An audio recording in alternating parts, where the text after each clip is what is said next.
Dishonest credit, which is what we have now, is always eventually abandoned in favor of direct money. This is what is known as a monetary panic. This is when everyone realizes at the same time that the credit they are using in lieu of the money, because the credit is more efficient, is dishonest, that the money underlying it is not really there. This is Kaiser Johnson with Liberty and Finance, and these are the Miles Franklin Weekly Specials for September 8th through September 15th, 2025, while supplies last. First this week, half-ounce gold eagles are just $89 over melt per coin.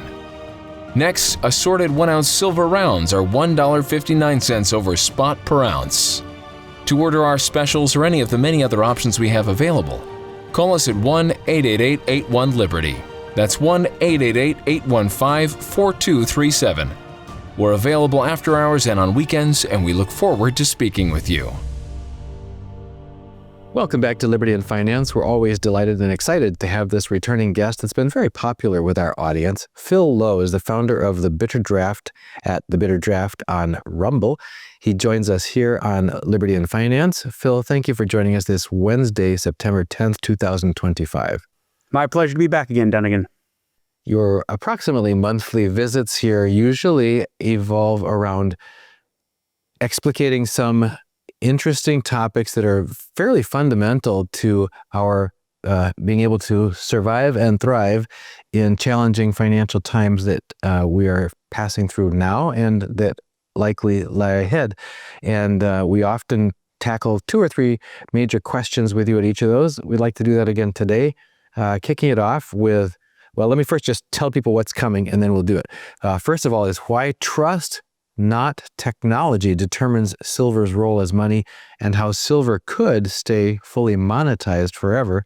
Another one is about competing schools of economics, one you consider junk science and one that actually helps people get unshackled from the oppressive forces. How do you tell the difference between those 2 schools of economics so that you can be following a reliable guide?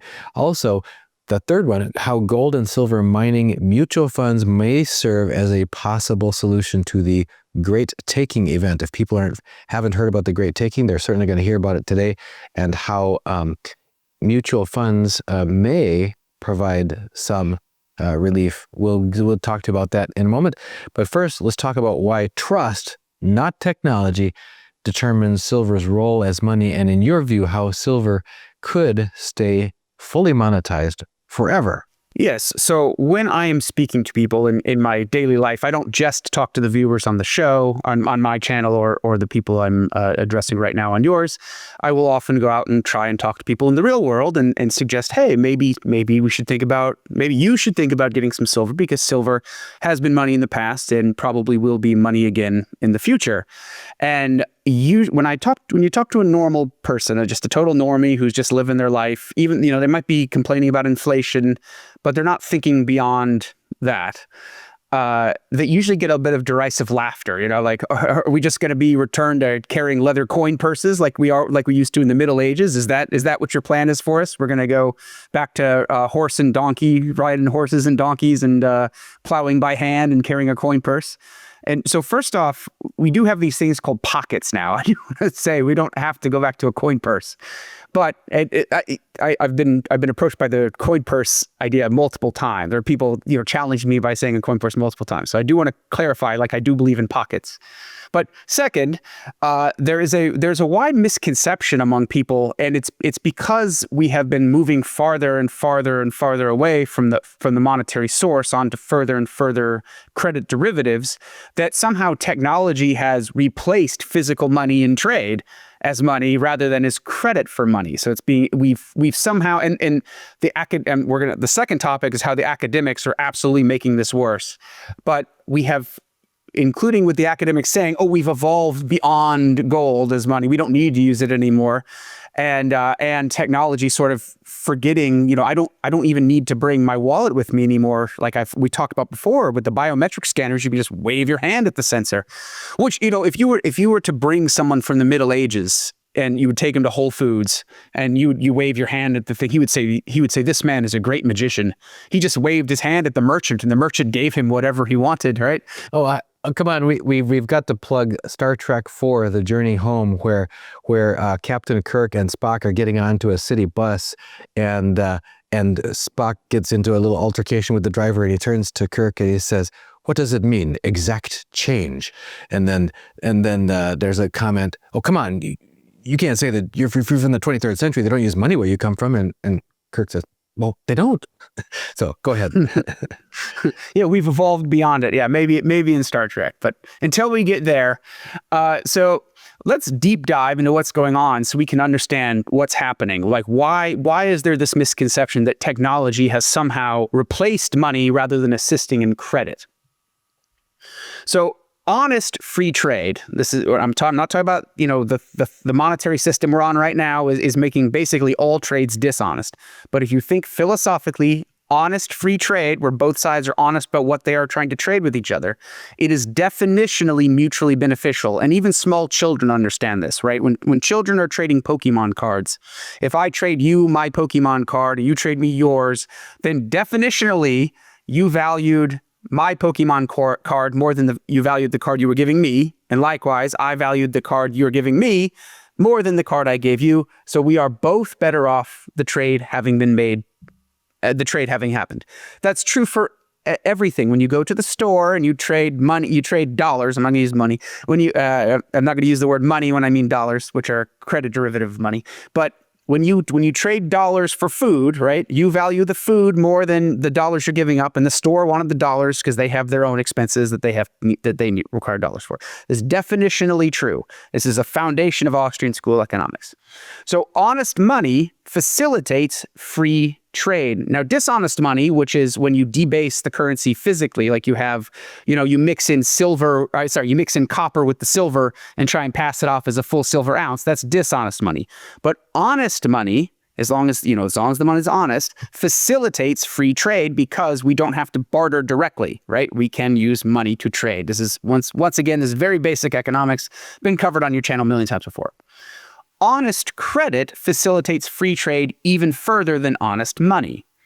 But credit has not replaced money with an abstract point system. It just feels that way because when if I owe you $500, Dunnigan, I can go onto my computer and I can boop, boop, boop, boop, boop. Wire you $500 from my bank account to your bank account. No paper dollars have changed hands, and certainly no gold and silver bullion has changed hands in this case. You and I probably could work out a deal where I would pay you in bullion because we're both fans of it. But for normal people, they just use the credit derivative of the paper derivative of the money itself. So dishonest credit, which is what we have now, is always eventually abandoned in favor of direct money. This is what is known as a monetary panic. This is when everyone realizes at the same time that the credit they are using in lieu of the money, because the credit is more efficient, is dishonest, that the money underlying it is not really there. And then everyone races to the banks as fast as they can to get either in 1929, because the dollar was still an honest derivative of gold, people raced to get physical paper dollars out. In this case, people are going to race, they're going to go wherever they can go to get their hands on physical gold and silver. No technology can prevent this. There is nothing technological that can prevent this, because technology facilitates monetary transfers. It does not replace money, right? And that's, so I want people to understand, like, we're not going to continue to evolve. People say, oh, they're just going to kick the can down the road. They're going to come up with some sort of financial tool to take care of this. No, it's not possible. Someday, I think it's imminent. I really think it's imminent, but someday it's going to hit, right? The credit derivatives are going to blow and everyone's going to have a monetary panic. They've happened before in the past. And for whatever reason in human nature, we have this recency bias where we think, oh, this time is different. This time will never happen. The next monetary panic is never going to happen until it does. And then everyone has a big cry and dusts themselves off and gets back to work.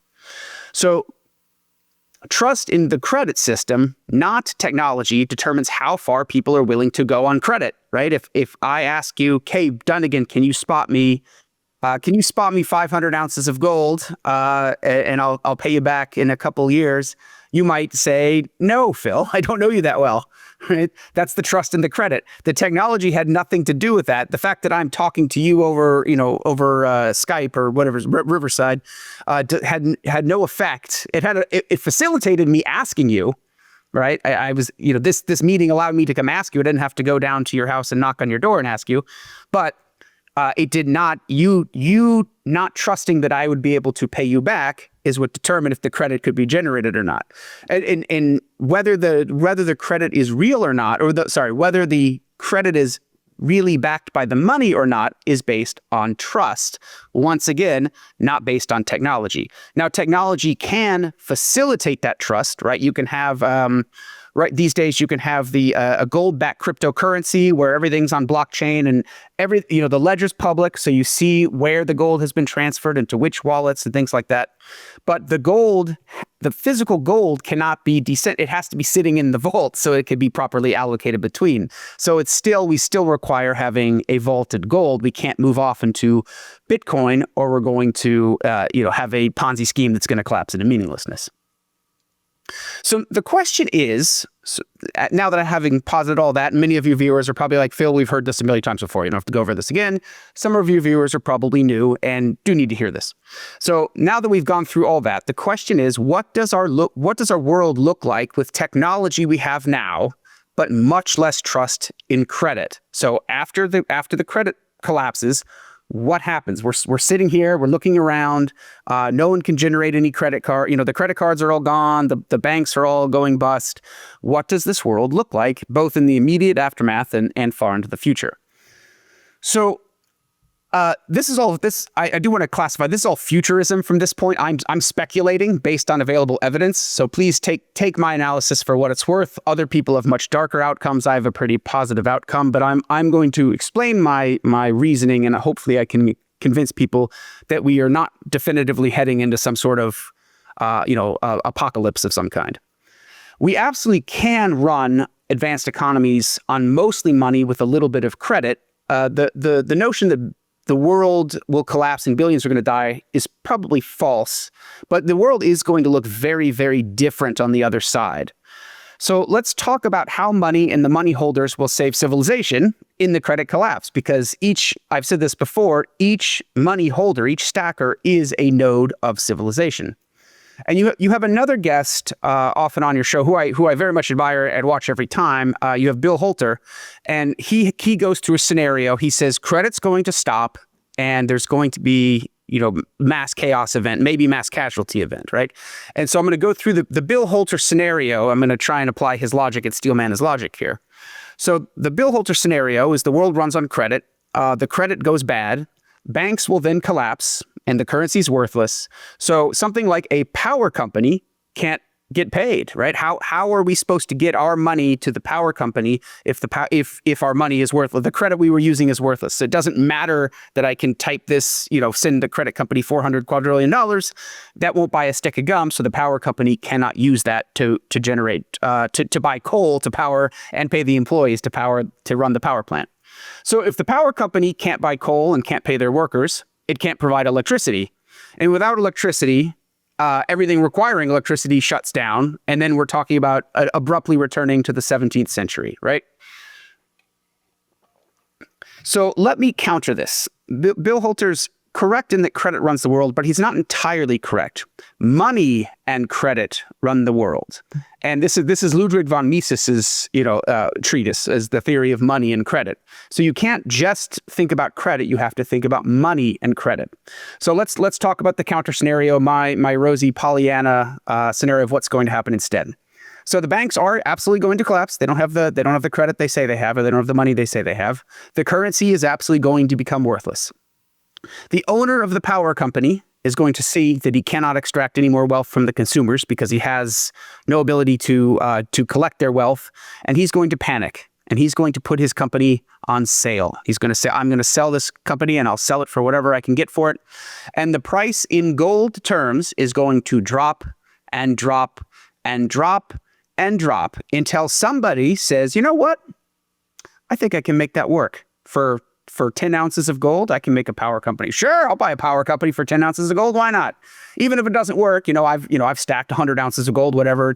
It's a risk I'm willing to take, and the price will drop until there's a buyer. The buyer will then, move into this mothballed coal company, and look around and say, well, first thing we need to do is get some coal in here. And he's an entrepreneur. So he's going to contact a coal company. He's going to say, look, I need to turn this before I can extract wealth from the customers. I have to get them electricity. So here's what I'm going to do for you. I stacked a bunch of gold. I'm going to give you a 10% down payment for the coal that you can mine in gold right now. And then after I've extracted some wealth from the customers, I will pay you the other 90%. And the coal company, having no more customers, because the world is shutting down right now, is going to say, well, that's a great idea. You know what? I can tell my workers that a armored truck full of gold is coming right now with 10% of the payment, and the other 90% is coming, as soon as we get the lights back on in the power company. So the coal manager is going to, summon all the miners, and he's going to say, guys, we're getting paid again. And the workers are going to cheer, and they're going to throw their hats in the air. And then they're going to go back into the mines, whistling their mining songs and singing their mining songs. And then 10% of that gold is going to arrive by armored car.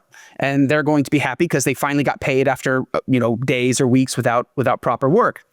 They're going to mine the coal. They're going to get it. And, it just so happens that Elijah K. Johnson, who played with model trains as a young boy, decided to buy a real train and rail line for a mere 5 ounces of gold in the apocalypse, and he just happens to own the train necessary.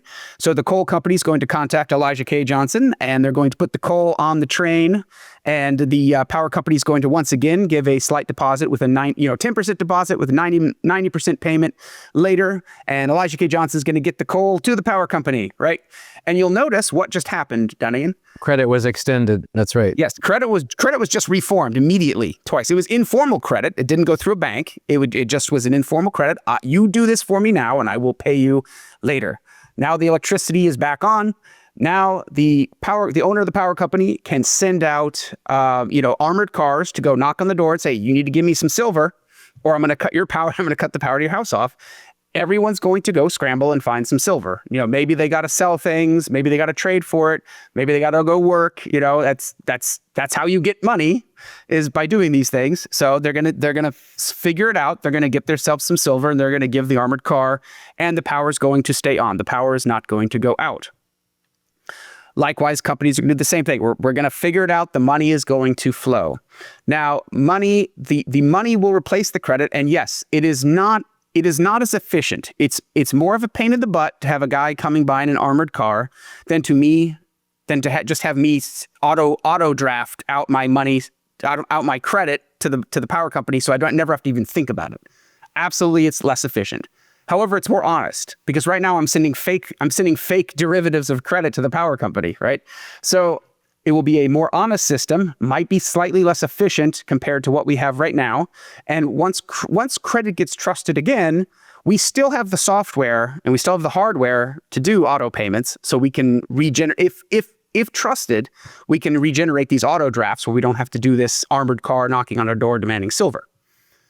So I have zero concerns the market will fail to clear on its own. The market absolutely will clear if allowed to. To understand the free market is to understand that supply will meet the demand through each worker trying to maximize his profits, and each consumer trying to maximize their gains. That is the free market. If you trusted it, and I think most people watching a show called Liberty and Finance will trusted the free market.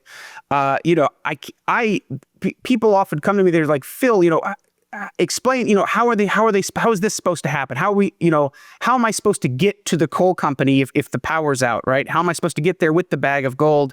Isn't there going to be a zombie apocalypse? I can't explain in intricate detail right now how the power arrives to my house using dishonest credit. And you can't either. So why must I be required to explain in exquisite detail exactly how the power is going to arrive at my house post-crash using honest money, right? That's an unfair standard. I can simply say the market will work it out. The market always works it out. That's why I'm wearing a shirt. I don't know how the shirt got to me, except I went to the store and bought it, right? I only know the final point. Everything upstream of that, I have no awareness of. Likewise, I have no awareness of why my lights are on, or what the things required to turn my lights on. I only know the power company was like, give me money or we'll turn your lights off. So I trust the market will clear if allowed to. So now there is a caveat. If panicking, greedy, power-hungry people in power start trying to seize the means of production, that's a very Marxist term, then and only then would I be concerned. Now, this is not set in stone by any means, and history is absolutely full of dead tyrants, overthrown by their enraged populace. And our side really needs to stop dooming. Life is not a spectator sport. And if you think, when General Grant assumed command of the Army of the Potomac, he went to meet his general staff, and the generals were, Lee had been kicking their butt for 4 years, and they're all standing there. Well, Lee might move over here. What are we going to do? And Lee might come attack us over here. Oh, we have to have more defenses here. And they had a very pessimistic, pacifist attitude. Grant came in. He said, "Look, stop worrying about what Lee's going to do to you, and start worrying about what you're going to do to him." And that's my message as well. Stop worrying about what our, demonic pedophile overlords are going to do to us, and start worrying about what we're going to do to them, right? And before, be the change you want to see. And before this, this absolutely could, I don't think it will, it could turn into a kinetic event. I think it's more important that we fix the finances first and spread out the finances in a decentralized manner, which is why I started this channel to begin with, to absolutely minimize the risk of kinetic events and, having to go down a kinetic event. Let me put it that way. So I've helped thousands. As soon as I understood that gold was money, when that moment of revelation hit me like a ton of bricks, I immediately started my channel. I reached out to Rafi to help me get this going. And I've helped thousands of people, and I know this, move millions and millions of dollars into gold. And I've done it pretty much for free. I mean, I've asked, I advertise a little bit, but this is not my day job at all. This is merely a side hobby. I've made very, very little money. And I know people have moved millions into gold on my recommendation because they've emailed me. People have emailed me, Phil, I've got $500,000 sitting in a savings account. What do I do with it? And what they're looking for is permission to move into gold. They want someone to tell them this is not a stupid idea because they're nervous and they're scared and they don't want to leave it in the stock market. But, gold has been the mainstream economic thought has been trying to downplay gold for decades now. So people want someone intelligent, able to explain why gold is a good idea and why people should move into it. And most of the people doing it are often selling the gold, which makes it there's just a dog in the fight, so it makes it hard to do that. I'm not directly selling gold of any sort, so my advice is taken a little more freely. Take my advice for what it's worth. So anyway, back to monetize silver. Post panic, we could return to fully monetize silver, and it could stay there, right? It could just be that the power company expects to come knock on your door and you expect to give them silver. And, maybe the dairy farmers, maybe we have milkmen again. That could happen. I don't know enough. My knowledge is not infinite. So well, let me chime in on two little aspects there, micro inserts here. One is my first paying job was actually not direct. It was through helping my big brother with his paper route. He had this bigger and bigger and bigger newspaper route where he would deliver the newspapers. And then there was the odious task once a month of going and collecting.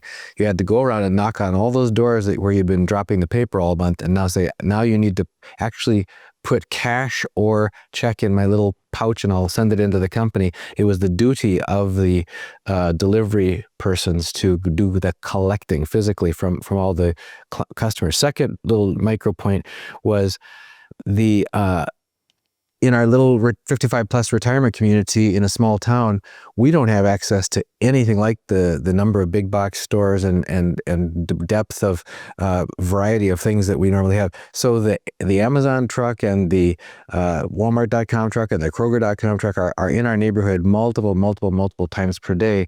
And it occurred to me as I'm seeing the nature of the deliveries and the Instacart deliveries and all these things, I'm thinking, this is really interesting. This is a lot like at my grandpa's house where the milkman would come or whatever, and they was like, oh, that's the old way of doing things, the milk and bread man or that kind of thing. Is like, this is really a way of that's happening. And we've interviewed teaching farmer Joel Salatin from Polyface Farms, and he says, these are networks that are happening right now where people are getting connected with producers of food and other things, and they're being delivered directly. So anyway, some of these things we've almost gone full circle and back to where some of these things really make a lot of sense if you want diversity and things that are fresh and all that sort of. Go ahead. Yeah, sure. So yeah, post panic, we could return to fully monetized silver. I mean, I'm talking about a full silver standard where silver is equal money to gold. We absolutely could return to that. There's nothing stopping it.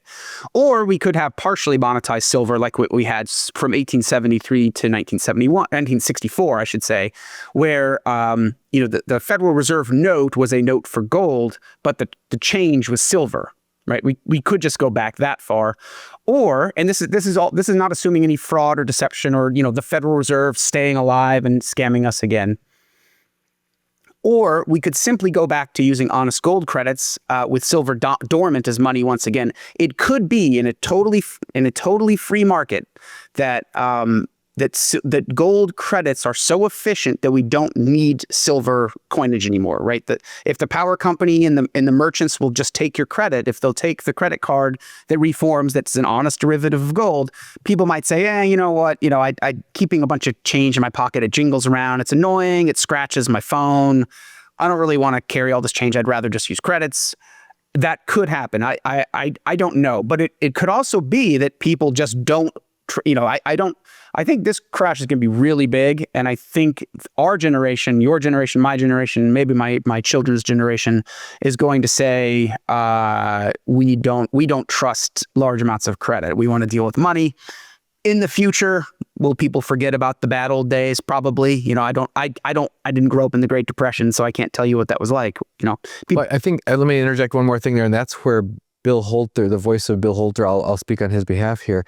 He said that there will be two resets. You talk about this monetary panic being inevitable, and I see your argument. He says the first one will be man-made. It will be an attempt to say, and this is certainly what a lot of people on liberty and finance audience are concerned about, is a centralized, imposed system, a dystopian system where there is no escape from the system. You can't hold the real money anymore. You just have to take it on faith because you can't transact outside the system. You can't hold money outside the system. All you have is credits in the system, and you can be denied access, and it can be withdrawn if you say the wrong thing or talk to the wrong people or do any of those things that are in the Bill of Rights that our Constitution says we have the liberty to do. If you do any of those things against the centralized planners, that access can be denied you, etc. That's what he calls the man-made reset. He said that will fail, because it absolutely is in defiance of all of natural law and human spirit and so on. And then he said that the second reset will be a force of nature, and it will last. And that's I think gets back to your prediction that people find a way. People have in their hearts this instinctive knowledge that it is just for the worker to have the fruits of their labor and to be able to save it for their own use in the future, and for trade to be free and unfettered.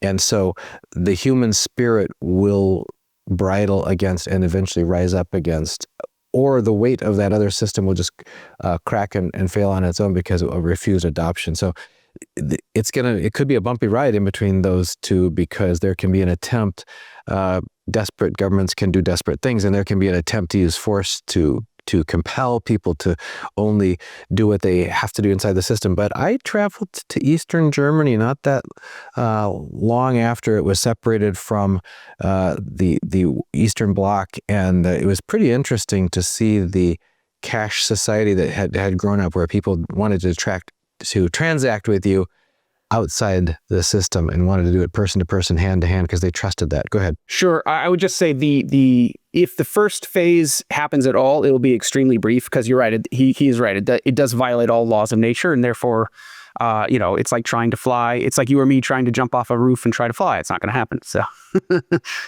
you're violating forces of nature. So nature's going to win that one.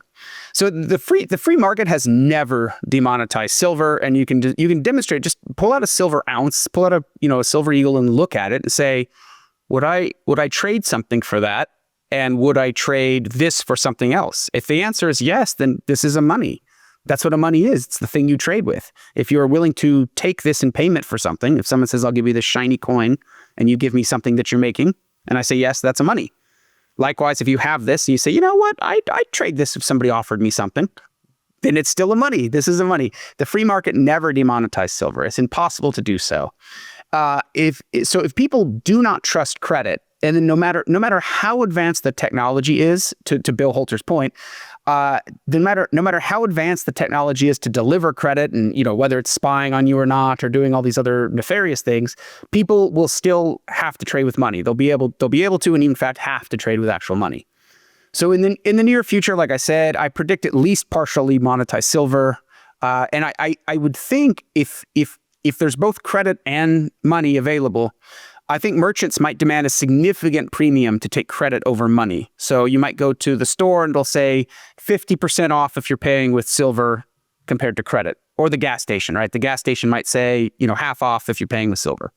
So even in the far, far future, when we've journeyed to the stars themselves, if there's two space stations that are trading and the credit's not trusted, the money, gold or silver, is going to have to fly between the two space stations to conduct trade between them. It's all dependent on trust, not technology. Fascinating topic. We got to keep it moving. We got another one about two competing schools that both call themselves economics. You say one of them is hogwash. The other one, something we should all understand because it may be the key to our freedom. Help us understand what you're talking about. Sure. So most people are completely unaware this intellectual battle is even taking place. When you go to a university and you take micro econ 101 and then you take macro econ 101, you'll notice, at least for me, this is my personal experience. Micro Econ 101, I said, oh, this is really good stuff. This is brilliant. The suppliers, suppliers respond to the price signal. Demanders respond to the price signal. They both meet, a buyer and seller meet, and the supply and demand curves equilibrate. And there's the price and the quantity. And, it's very obvious that people can decide for themselves what their price tolerances are. And we should just let people trade freely. And then you take macro econ 101, and apparently none of that's true, right? People, if the interest rates are too low, then people will buy too much, and if the interest rates are too high, then people won't buy enough. And so therefore we need the smartest people in the world to sit in a room. The smartest people, I'm using a lot of quotes here. Smartest people in the room to sit in a room and figure out what should the interest rates be, so that people buy, like Goldilocks, people buy just enough, right? And who determines what just enough is? Well, we do, of course, right? We're the macroeconomists, and we have these big books filled with formulas, and therefore we know what we're talking about, and we speak in a very scientific, econobabble is very scientific sounding. And if you listen to people speaking in econobabble and you're a normal person, you're not an autistic weirdo like me. I'm not really autistic, but I do have a fascination with economics and econobabble where I can actually understand it. But for a normal person, if you're listening to people speak in econobabble, just your eyes glaze over and you're just, oh, okay, you guys, you're smarter than me. You guys figure it out. I'm clearly not smart enough to understand this, right? And so the field, what they don't understand, this is total junk science. This macro stuff is total junk science. The field of economics is completely compromised. And to understand this, and we have to go back to the very early economists like Adam Smith himself. So when the very early economists were making their first discoveries, because they were saying, why is this nation rich, right? Why are we rich and we're trading all this stuff? And this other nation over here is a very poor people. Like they can't seem to get their act together. What's happening here? Why are we wealthy and they're poor? That is the wealth of nations, right? When they were making their first discoveries in economics, they thought they had stumbled across, and this is written in the flowery language of the 17th and 18th centuries, but they thought they had stumbled across evidence of divine workings. And so what do I mean by this? So I'm personally not particularly religious or spiritual, but I'm going to present the best case I can for this. If you imagine the fourth dimension, right? If you think about the concept of the fourth dimension, like the hypercube or the tesseract, you and we cannot think. A human being cannot think in the fourth dimension. We can describe it mathematically. We can write down a mathematical formula that tries to explain the fourth dimension. But you, me, nobody else on Earth can say, gee, I'm going to sit down, I'm going to think real hard about the fourth dimension. Like, I'm just going to think about it until I understand it. It can't be done. We don't understand the fourth dimension. We don't experience the fourth dimension. Therefore, we have no understanding of it. But if I hold a three-dimensional cube up to a light, the light will cast a shadow on the ground, and I can see that shadow takes some of the properties of the three-dimensional cube. Likewise, a hypercube, a fourth-dimensional cube, we can see the shadow. And Carl Sagan has a great YouTube video on it. I recommend everyone, when this is done, of course, don't stop this now, but when this is done, do a YouTube search for Carl Sagan hypercube, and he will explain it. He'll show you a three-dimensional shadow of a hypercube. So we can see the shadow of a fourth-dimensional object. Likewise, hold on, I need to sip here. Sorry, my throat is getting dry. Likewise, God, if he exists, is a force impossible for us to understand, right? He's not a muscular-aged bearded man sitting on a cumulus cloud, right? It's a force we cannot possibly comprehend, and we can't even hope to wrap our brains around it.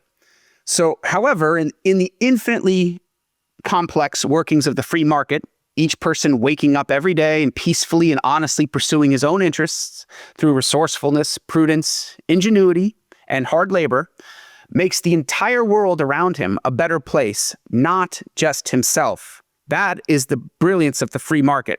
By each of us pursuing our own interests peacefully and through ingenuity, make the entire world a better place. So in Adam Smith's vid, the baker bakes bread not just for himself, but through profit for his entire community, as if guided by an invisible hand, right? Thus ensuring that all of us have enough to eat. I think that might have been, I think I might have paraphrased that. I don't think that's a direct quote, I apologize, but it's very similar. Thus ensuring all of us have enough to eat, right? So that the baker working for his own, he's not sitting there thinking about poor, hungry little Timmy. He just says, I want some money, so I'm going to bake bread and sell it, right? And so by baking bread and selling it, he gets the bread to poor little Timmy. So now some of your fedora-wearing atheists in your audience are now angrily typing into the comments, emergent order is a bottom-up phenomenon. How dare you attribute it to a false sky deity? And so whether or not emergent order is a product of the divine or not is outside the scope of this conversation. I'm not trying to have a theological debate of is this actually happening through divine intervention, or is this just some sort of emergent order of a bunch of hairless apes wandering around?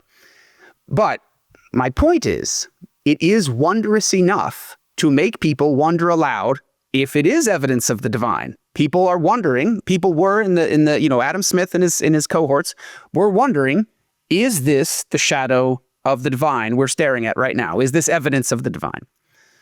Like I said, without violence and theft, through the workings of the free market, we can asymptotically approach what we would consider a Garden of Eden. We can never get there, right? Because the Garden of Eden is the removal of all scarcity and the removal of all wants.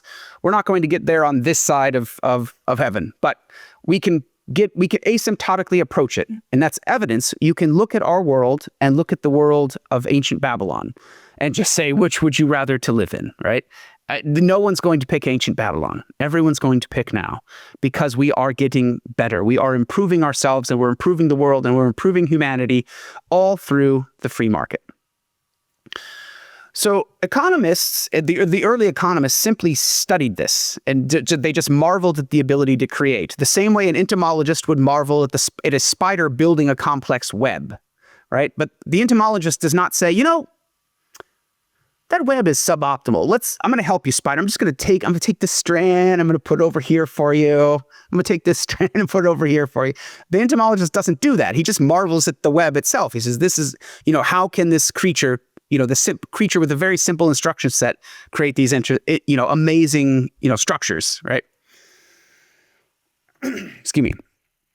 However, given that we are on this side of the Garden of Eden, as I was talking about it, we're still on the earthly side of it.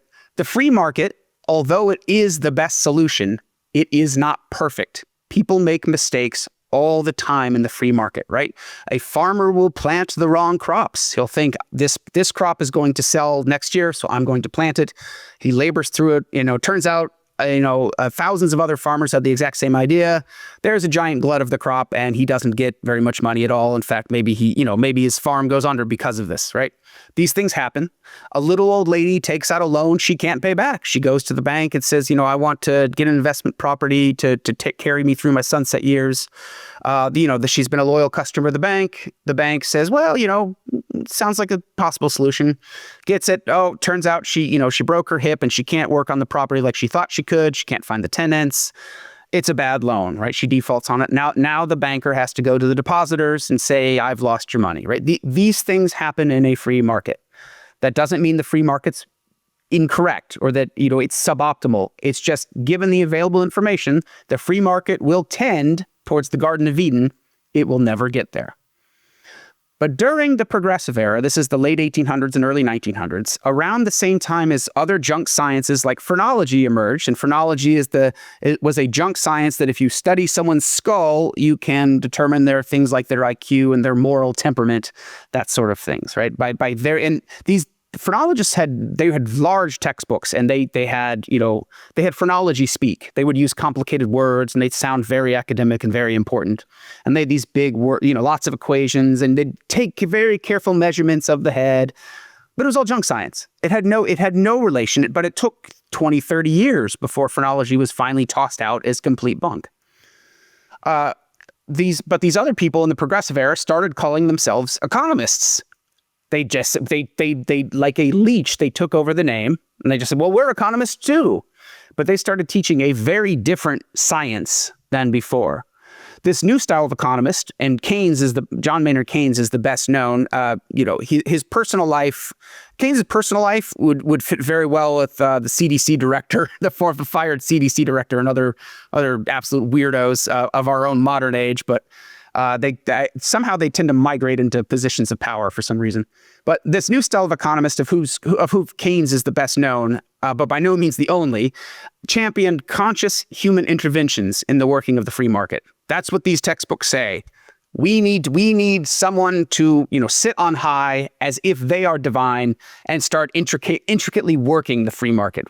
That spider's not building the web well enough. We can build a better web, all right? If we help the spider.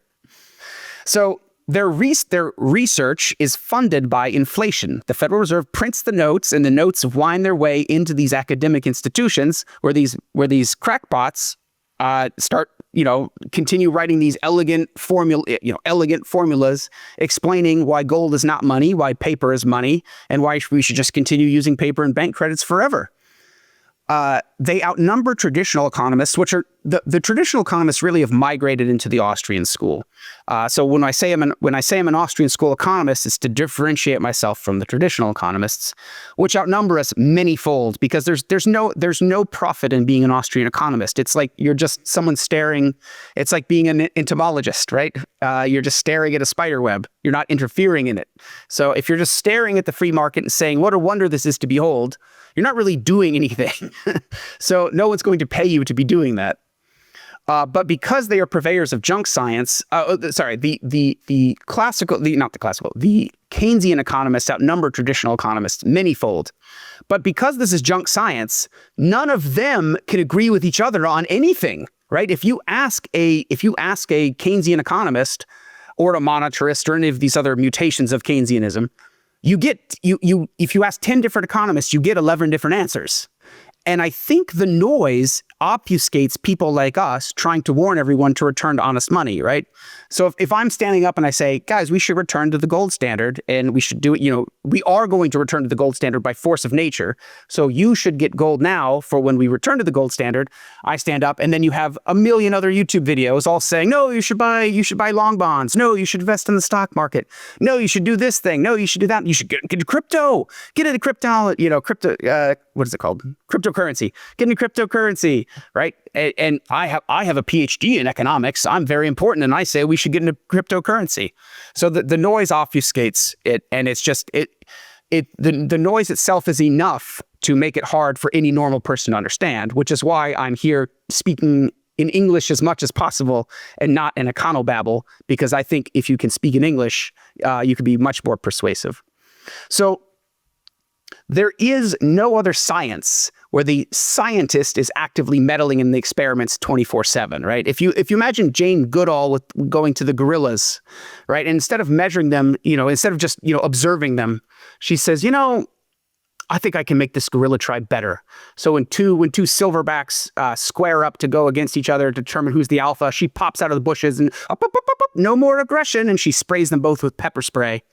And then when Zuzu is attracted to Lele and attempts a mating ritual, Jane Goodall says, I think Jumbo would be a much better fit for you, Lele. So she pepper sprays Zuzu and he runs off. That tribe would go insane, right? Well, I have to interrupt just to put an emphasis on what you're saying, because I believe that there are analogs for that are equally crazy as you've lampooned it, and you're right to do so. Look at, like you said, nobody's going and helping the spider. Genetically modified organisms and genetic engineering portends that it's going to improve our world, improve our life, improve everything. And all you have to do is watch television for about an hour to get just shocked, if you let yourself, with the number of serious drug ads about all these horrible things that happen to you. My wife's still trying to get over a serious, shall we say, a serious special cold that we're convinced did not originate in nature. But also, another analog is government education and how it gets morphed into continual feedback to students. And there's no end of articles from the Epoch Times and others about the drastic impacts on depression and isolation and lack of proper social functioning of young people who are in fact getting that constant pepper spray. Ooh, reward, non-reward, reward, non-reward, non-reward, rather than interacting in a more natural way outside the government school, whether it's homeschool, real camping trips, and really getting out and getting dirty and not coming in until your mom calls you to supper or whatever. So there are, I think, analogs that actually demonstrate the idiocy and the lunacy and the far suboptimal outcomes when you try to intervene beyond our natural thing of being, rather than say doctors who are observing and respecting the natural processes in the body, functional doctors or some ancient Chinese medicine doctors and so on, who help you to get balanced and stay healthy by respecting the amazing intricacy of the design of the human person and life, rather than thinking that they have to get in there and control everything. Go ahead. Sure. So the quick way, the very quick way to tell the difference between the two for the normal person, the junk science economists are normativists. They are always telling people what should be happening to make the world a better place, as if they were the purveyors of all knowledge. So anyone who's like, interest rates are too low, no, interest rates are too high, any of these tariffs, we need more tariffs, or any of these kind of things, those are normativists. They are saying, if I was in charge, the world would be a better place. The Austrian school economists, which were really the field's now really called praxeology, are strictly positivist. But I can't say if I'm at a dinner party and I tell people I'm a praxeologist, they say, "Oh, really? That's great. I have this lump on my neck here. Would you take a look at it?" So I have to say I'm an Austrian school economist. Praxeology is the study of human action. It's the study of logical human action. It's a logical school. Anyway, Austrian school economists are strictly positivist. We make no judgments at all, except to say that we cannot make the free market better except by making it more free. That is the only advice we can give. If a president asked an Austrian school economist, how can I fix the economy? The only thing I can say would be make it more free. Get out of the way. If you make it more free, it will fix itself. There's nothing else you can do. Positivism, real quick, I know we're crashed for time, so I will make this, I'll wind this down. Positivism is not in and of itself determinate that what is being said is correct, but normative economics should be rejected immediately by the viewer whenever it is encountered. If somebody's saying should, turn off the TV. You don't need to listen to these guys. You can if you want to. I'm not trying to force anyone to not listen to anything, but you're wasting your time if you're listening to anyone saying the word should with regards to macroeconomics. Well, that's very thought-provoking again. And you also, this is what is going to totally surprise me, so I can't wait to hear your thoughts on this.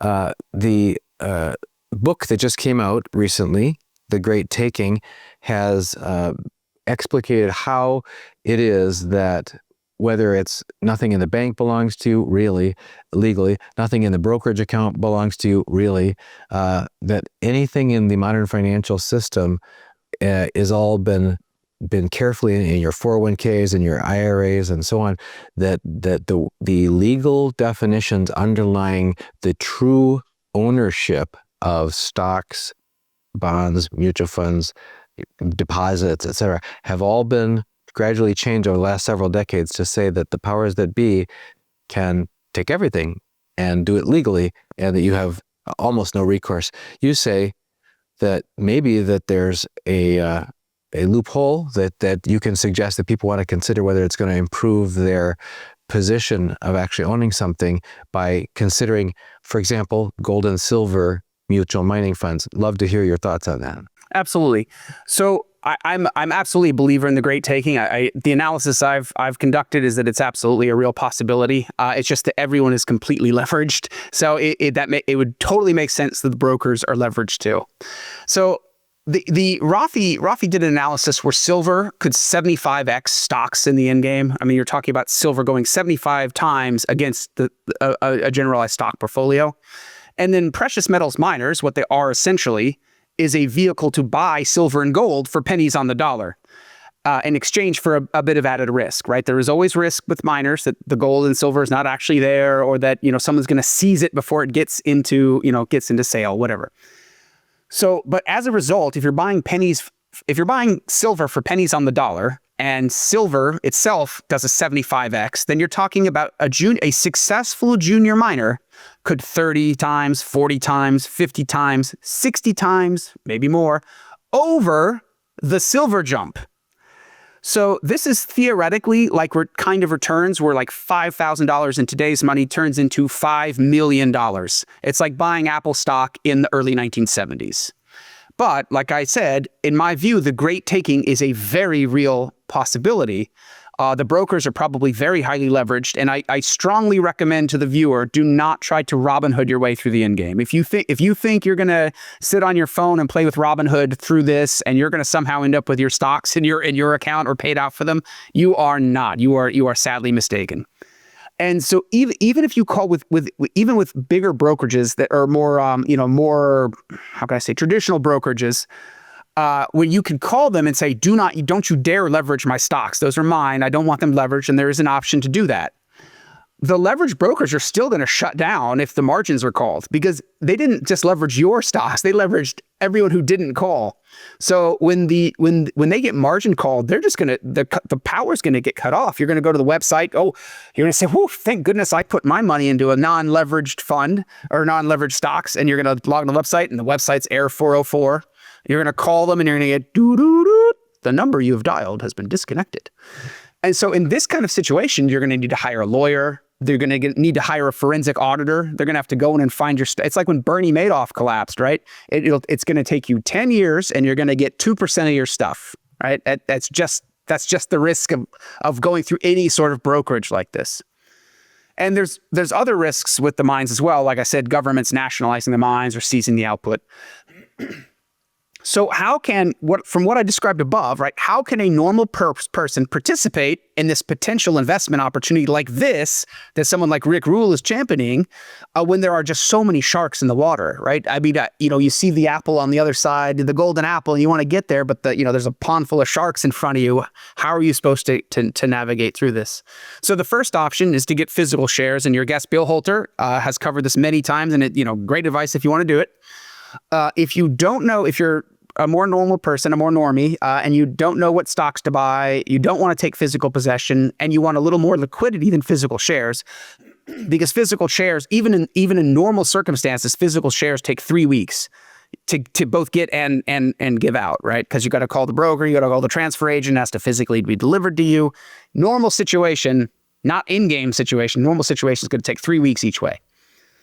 Another option is to consider direct investment with a precious metals mining mutual fund. Do not go through a brokerage. You can buy shares of mutual funds through brokers with no front load, which is you have to pay an upfront cost if you go directly with a mutual fund. You can buy those shares through a brokerage, but it's the same problem I described above. They're going to lose your mutual fund shares. You're not going to get them. So I personally, and this is not recommendation, I personally have a small stake in Peter Schiff's Euro-Pacific Gold Fund. And there are definitely things to consider for the viewer when you participate in a fund like this, and maybe you can find a fund that is, less expensive. Let me put it that way. There is a 4.5% front load, which means you have to pay them 4.5% off the bat. So when you put in $5,000 or $10,000, 4.5% of that leaves your account immediately and goes over to them for setting up an expense for setting up the account. And if you have a lot of money, they have cheaper options. They have options with less, that extract less. But if you're extremely wealthy, you don't need my advice anyway. Secondly, they have a 1.7% expense ratio.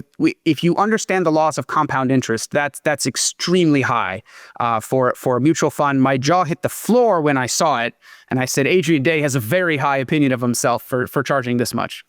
However, I went with it anyway because considering what I like about the Euro-Pacific Gold Fund is it has access to the junior miners, and I specifically want to take a dice roll with the junior miners with a very small amount of my portfolio.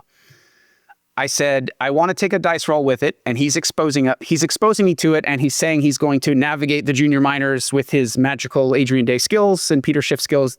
Great, I trust them. Considering the wealth multipliers above, even if you understand the rules of compound interest, and the 4.5% front load, I've probably given up 20% of those gains. Of the gains I would have made had I done this myself, I've probably given about 20%, maybe even a little bit more. I consider that worth it because if you have all the multipliers, like I said, if silver goes 75 times the stock market, and then you get successful junior miners that are going 30, 40, 50, 60 times that, losing 20% of that just means I don't get a second helicopter, right? I get my first helicopter, but I don't get my second one. So, oh well, right? My advice to the viewers, this is important to consider. I know people, maybe they're seeing dollar signs or they're feeling, the greed, fear, motivators are really churning right now. Precious metals miners are the icing on the cake. They are absolutely not the cake. You need to have all your stacks lined up first, have your physical stacks, have your vaulted stacks. Have all those ducks in a row first before you even consider the miners. If you have enough money left over, enough wealth left over, where you're thinking, I want to play it a little bit. I want to I have a higher risk tolerance for this excess money over here, excess wealth. Then you can definitely consider a precious metals mutual fund with a direct investment, because they will have physical control of their share of the stocks they buy. I don't think Adrian Day is using Robinhood, and he better not be. So with history as a judge, the mining sector should overperform by huge margins for about a decade post-crash. So if you look at the Great Depression, for the entirety of the 1930s, it was gold mining companies that were the only things that were doing very, very well. So you probably have some time to sit on this. You could even invest after the crash if you wanted to, and you'll still get plenty of the gains.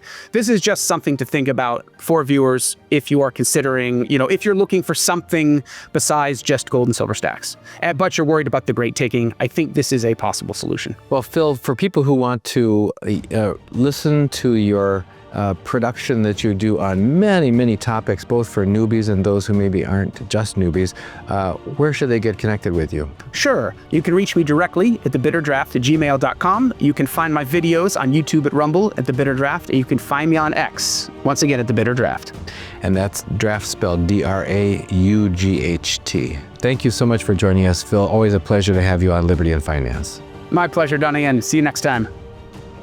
This is Kaiser Johnson with Liberty and Finance, and these are the Miles Franklin Weekly Specials for September 8th through September 15th, 2025, while supplies last. First this week, half-ounce gold eagles are just $89 over melt per coin. Next, assorted 1-ounce silver rounds are $1.59 over spot per ounce. To order our specials or any of the many other options we have available, call us at 1-888-81-LIBERTY. That's 1-888-815-4237. We're available after hours and on weekends, and we look forward to speaking with you.